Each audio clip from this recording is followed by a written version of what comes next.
ಸಾತ್ವಿಕ ಧರ್ಮಾತ್ಮರೇ, ನಮ್ಮ ಹಿರಿಯರು ಒಂದು ಮಾತನ್ನು ಹೇಳಿಕೊಂಡು ಬಂದಿದ್ದಾರೆ. ಕೃತಕೃತ್ಯನಾಗು ಅಂತ ಹೇಳಿದ್ದಾರೆ. ಹೇ ಮನುಷ್ಯನೇ, ನಿನ್ನ ಜೀವನದಲ್ಲಿ ನೀನು ಕೃತಜ್ಞನಾಗಿ ಬದುಕು ಅಂತ ಹೇಳಿದ್ದಾರೆ. ಅಂದರೆ ಯಾರು ನಿನ್ನ ಕಷ್ಟದಲ್ಲಿ, ದುಃಖದಲ್ಲಿ, ನೋವಿನಲ್ಲಿ, ಸಂಕಟದಲ್ಲಿ ಯಾರು ನಿನ್ನ ರಕ್ಷಣೆ ಮಾಡಿರ್ತಾರೆ, ಯಾರು ನಿನಗೆ ಉಪಕಾರವನ್ನು ಮಾಡಿರ್ತಾರೆ, ಅವರ ಬಗ್ಗೆ ಒಂದಷ್ಟು ಕೃತಜ್ಞನಾಗಿ ಬದುಕಬೇಕು ಅನ್ನೋ ಮಾತನ್ನು ಹಿರಿಯರು, ಋಷಿಮುನಿಗಳು ಹೇಳಿಕೊಂಡು ಬಂದಿದ್ದಾರೆ.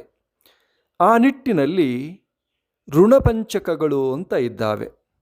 ಈ ಭೂಮಂಡಲದಲ್ಲಿ ತೀರಿಸಲು ಆಗದಂಥ ಋಣಗಳಿದ್ದಾವೆ. ಅದಕ್ಕೆ 5 ಋಣಗಳು. ಅದರಲ್ಲಿ ಮೊದಲನೇ ಋಣ ಯಾವುದು ಅಂತ ಕೇಳಿದರೆ ಮಾತೃ ಋಣ. ಇದನ್ನು ತೀರಿಸಲಿಕ್ಕೆ ಸಾಧ್ಯ ಇಲ್ಲ. ಯಾಕೆ ಅಂತ ಕೇಳಿದರೆ, ಜನ್ಮ ಕೊಟ್ಟಂಥ ತಾಯಿ ತನ್ನ ಮಗುವಿಗಾಗಿ ಸರ್ವಸ್ವವನ್ನು ತ್ಯಾಗ ಮಾಡ್ತಾಳೆ. ಅಂದರೆ ನವಮಾಸಗಳು ತನ್ನ ಗರ್ಭದಲ್ಲಿ ಇಟ್ಕೋತಾಳೆ. ಹೊತ್ತು ಆನಂತರ ಪ್ರತಿನಿತ್ಯವೂ ಕೂಡ ನೋವನ್ನು, ಸಂಕಟವನ್ನು, ದುಃಖವನ್ನು ಅನುಭವಿಸ್ತಾಳೆ. ಎಷ್ಟೋ ಜನ ತಾಯಂದಿರು ಇಷ್ಟು ನೋವು ಅನುಭವಿಸ್ತಾರೆ. ಆ ಗರ್ಭ ನಿಂತ 1 ತಿಂಗಳಿನಿಂದಲೂ ಕೂಡ ಪ್ರತಿದಿನವೂ ಕೂಡ ಅನೇಕ ಸಮಸ್ಯೆಗಳು ಎದುರಾಗ್ತದೆ. ಆ ಎಲ್ಲ ಸಮಸ್ಯೆಗಳನ್ನು ಅನುಭವಿಸ್ತಾರೆ.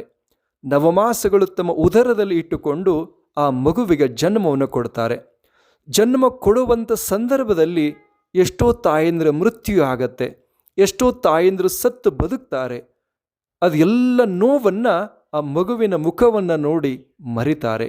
ಅಷ್ಟೇ ಅಲ್ಲ, ತಾಯಂದಿರು ಎಂಥ ತ್ಯಾಗ ಮೂರ್ತಿ ಅಂತ ಕೇಳಿದರೆ, ತಾಯಿ ತನ್ನೆಲ್ಲ ನೋವನ್ನು, ಸಂಕಟವನ್ನು ಎಲ್ಲವನ್ನು ಒಳಗೆ ನುಂಗಿಕೊಂಡು ಆ ಮಗುವನ್ನು ಬೆಳೆಸುವಲ್ಲಿ ತನ್ನನ್ನೇ ತಾನು ಅರ್ಪಿಸಿಕೊಳ್ತಾಳೆ.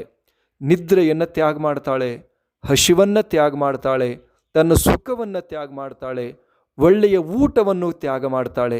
ಎಲ್ಲ ತ್ಯಾಗವನ್ನು ಮಾಡಿ ಆ ಮಗುವಿನ ಬೆಳವಣಿಗೆಯಾಗಲಿಕ್ಕೆ ಕಾರಣೀಭೂತಳಾಗ್ತಾ ಇದ್ದಾಳೆ. ಅಂದರೆ ರಾತ್ರಿ ಇಡೀ ಮಗು ಅಳುವಂಥ ಸಂದರ್ಭದಲ್ಲಿ ತನ್ನ ತೊಡೆಯ ಮೇಲೆ ಹಾಕಿ ತಟ್ಟಿ ತಟ್ಟಿ ಮಗುವನ್ನು ಮಲಗಿಸ್ತಾಳೆ. ಮಗು ಯಾವಾಗ ಎಚ್ಚರ ಆಗುತ್ತೋ ಆವಾಗ ಎದ್ದು ಮಗುವಿಗೆ ಹಾಲನ್ನು ಕುಡಿಸ್ತಾಳೆ. ಏನೆಲ್ಲವನ್ನು ಕಷ್ಟಪಟ್ಟು ಮಗುವಿನ ಬೆಳವಣಿಗೆಗಾಗಿ, ಮಗುವಿನ ಆರೋಗ್ಯಕ್ಕಾಗಿ, ಮಗುವಿನ ಶ್ರೇಯಸ್ಸಿಗಾಗಿ, ಮಗುವಿನ ಸುಖಕ್ಕಾಗಿ ತನ್ನೆಲ್ಲ ಸರ್ವಸ್ವವನ್ನು ತ್ಯಾಗ ಮಾಡುವಂಥವಳು ತಾಯಿ. ಅದಕ್ಕೆ ಹೇಳ್ತಾರೆ, ತಾಯಿಗೆ ತ್ಯಾಗಮೂರ್ತಿ ಅಂತ ಕರೀತಾರೆ. ಆ ನಿಟ್ಟಿನಲ್ಲಿ ಒಂದು ಸಂದರ್ಭದಲ್ಲಿ ಒಬ್ಬ ಮಹಾತ್ಮರು ಒಂದು ಸಂದೇಶವನ್ನು ಕೊಡ್ತಾ ಇದ್ದರು. ಜಗತ್ತಿನಲ್ಲಿ ತಾಯಿಯ ಋಣವನ್ನು ತೀರಿಸಲಿಕ್ಕೆ ಯಾರಿಂದಲೂ ಸಾಧ್ಯ ಇಲ್ಲ ಅಂತ ಬಹಳ ಸ್ಪಷ್ಟವಾಗಿ ವಿಷಯವನ್ನು, ಸ್ಪಷ್ಟೀಕರಣವನ್ನು ಕೊಡುವಂಥ ಸಂದರ್ಭದಲ್ಲಿ ಒಬ್ಬ ಯುವಕ ಎದ್ದ. ಅವ ಹೇಳಿದ, ತಾಯಿಯ ಋಣವನ್ನು ತೀರಿಸಲಿಕ್ಕೆ ಸಾಧ್ಯ ಇಲ್ಲ ಅಂತ ನೀವು ಹೇಳ್ತೀರಿ, ಆದರೆ ನಾನು ತೀರಿಸಿದ್ದೇನೆ ಅಂತ ಹೇಳಿದ. ಆ ಮಹಾತ್ಮರಿಗೆ ಬಹಳ ಸಂತೋಷ ಆಯಿತು. ಹೌದಪ್ಪ, ಬಹಳ ಸಂತೋಷ, ಆದರೂ ತೀರಿಸೋದು ಕಷ್ಟ, ಅದು ಹೇಗೆ ತೀರಿಸಿದ್ದೀಯಪ್ಪ ಅಂತೇಳಿ. ಅವ ಹೇಳಿದ, ನೋಡಿ, ನಾನು ಓದುವಂಥ ಕಾಲಕ್ಕೆ ನನ್ನ ತಾಯಿಗೆ ಕ್ಯಾನ್ಸರ್ ಆಗ್ತದೆ. ತುಂಬ ನೋವಿನಿಂದ ನನ್ನ ತಾಯಿ ಬಳಲುವಂಥ ಸಂದರ್ಭದಲ್ಲಿ ನಾನು ತಾಯಿಯ ಎಲ್ಲ ರೀತಿಯ ಸೇವೆಯನ್ನು ಮಾಡಿದ್ದೇನೆ. ನನ್ನ ತಾಯಿಯ ಬಟ್ಟೆ ತೊಳೆಯೋದ್ರಿಂದ ಹಿಡಿದು, ಸ್ನಾನ ಮಾಡಿಸೋದ್ರಿಂದ ಹಿಡಿದು, ಊಟ ಮಾಡಿಸೋದ್ರಿಂದ ಹಿಡಿದು, ಸ್ನಾನ ಮಾಡಿಸೋದ್ರಿಂದ ಎಲ್ಲ ಪ್ರಕಾರ ಸೇವೆಯನ್ನು ನಾನು ಮಾಡಿದ್ದೇನೆ. ಹೀಗೆ ಮಾಡಿದ್ದ ಕಾರಣಕ್ಕಾಗಿ ನಾನು ತಾಯಿಯ ಋಣವನ್ನು ತೀರಿಸಿದಂತಾಗಿದೆ ಅಂತ ಅವನು ಹೇಳ್ತಾ ಇದ್ದಾನೆ. ನೀನು ಮಾಡಿದ ಸೇವೆ ನಿಜವಾಗಿಯೂ ಕೂಡ ಬಹಳ ಒಳ್ಳೆಯದಪ್ಪ, ಆದರೂ ಕೂಡ ನೀನು ತಾಯಿಯ ಋಣವನ್ನು ತೀರಿಸಿಲ್ಲ ಅಂತ ಅವ್ರು ಹೇಳಿದರು. ಆವಾಗ ಅವನಿಗೆ ಸಿಟ್ಟು ಬರ್ತದೆ. ಯಾಕೆ ನೀವು ಅಷ್ಟು ಹೇಳ್ತೀರಿ, ನಾನು ತಾಯಿಯ ಋಣವನ್ನು ತೀರಿಸಿದ್ದೇನಲ್ಲ ಅಂತ ಮತ್ತೆ ವಾದ ಮಾಡ್ತಾನೆ. ಆವಾಗ ಆ ಮಹಾತ್ಮರು ಹೇಳ್ತಾ ಇದ್ದಾರೆ, ನೋಡಪ್ಪ, ತಾಯಿ ತನ್ನ ರಕ್ತವನ್ನು ಬಸಿದು ಎದೆ ಹಾಲಾಗಿ ಮಾಡಿ ನಿನಗೆ ಉಡಿಸಿದ್ದಾಳೆ. ತನ್ನ ಉದರದಲ್ಲಿ ನವಮಾಸಗಳು ಇಟ್ಟುಕೊಂಡಿದ್ದಾಳೆ. ಆ ಕೆಲಸವನ್ನು ನೀ ಏನಾದರೂ ಮಾಡಿದ್ದೀಯೇನಪ್ಪ ಅಂತ ಕೇಳಿದರು. ಆವಾಗ ಅವನು ಹೇಳಿದ, ಇಲ್ಲ, ನಾ ಮಾಡಿಲ್ರಿ. ಹಾಗಿದ್ದರೆ ಮತ್ತು ನೀ ತಾಯಿ ಋಣವನ್ನು ತೀರಿಸಿದಂತೆ ಹೇಗೆ ಆಯಿತು ಅಂತ ಅವ್ರು ಹೇಳ್ತಾರೆ. ಆವಾಗ ಅವನು ಹೇಳಿದ, ಹೌದು, ನನಗಿದು ತಿಳಿಲಿಲ್ಲ ಅಂತ ಹೇಳಿದ. ಅದಕ್ಕಾಗಿ ಸದ್ಭಕ್ತ ಬಂಧುಗಳೇ, ಅದಕ್ಕೆ ಹೇಳ್ತಾರೆ, ಕುಪುತ್ರೋ ಜಾಯೇತ ಕ್ವಚಿದಪಿ ಕುಮಾತಾ ನ ಭವತಿ. ಈ ಜಗತ್ತಿನಲ್ಲಿ ದುಷ್ಟ ಸಂತತಿ ಇರಬಹುದು, ಆದರೆ ದುಷ್ಟ ತಾಯಿ ಯಾವತ್ತೂ ಕೂಡ ಇರಲಿಕ್ಕೆ ಸಾಧ್ಯವೇ ಇಲ್ಲ ಅನ್ನೋದನ್ನು ಶಂಕರಾಚಾರ್ಯರು ಬಹಳ ಸ್ಪಷ್ಟವಾಗಿ ಬರಿತಾ ಇದ್ದಾರೆ. ಅದಕ್ಕಾಗಿ ಅಂಥ ತಾಯಿಯ ಋಣ ಬಹಳ ದೊಡ್ಡದು ಅನ್ನೋ ಮಾತನ್ನು ಬಹಳ ಸುಂದರವಾಗಿ ಹೇಳಿಕೊಂಡು ಬಂದಿದ್ದಾರೆ.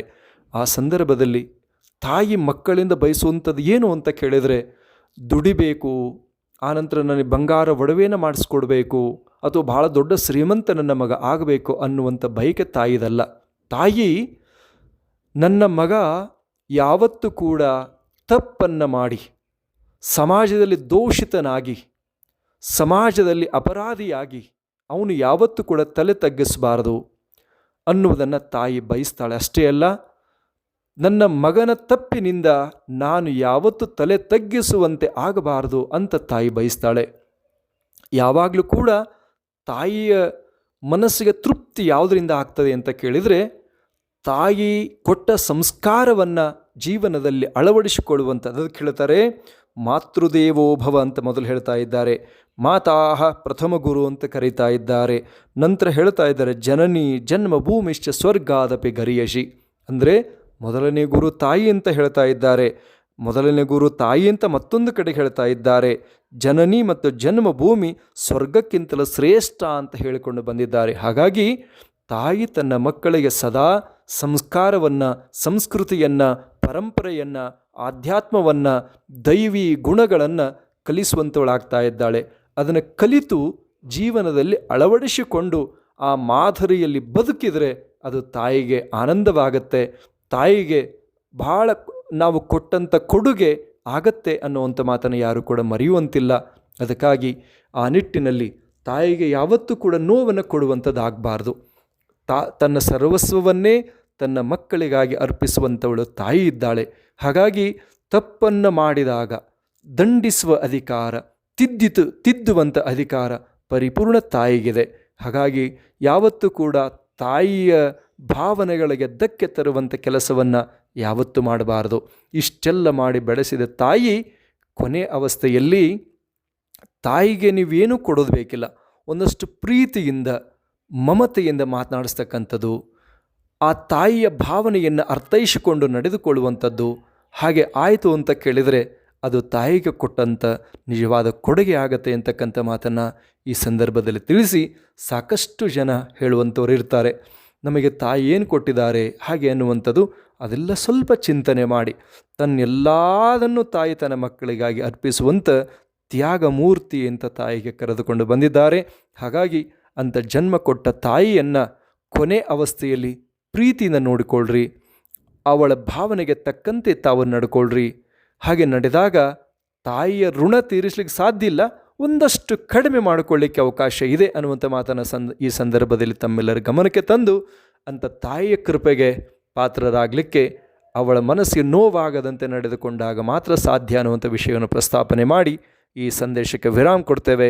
ಓಂ ಶಿವಂ ಭೂಯಾತ್.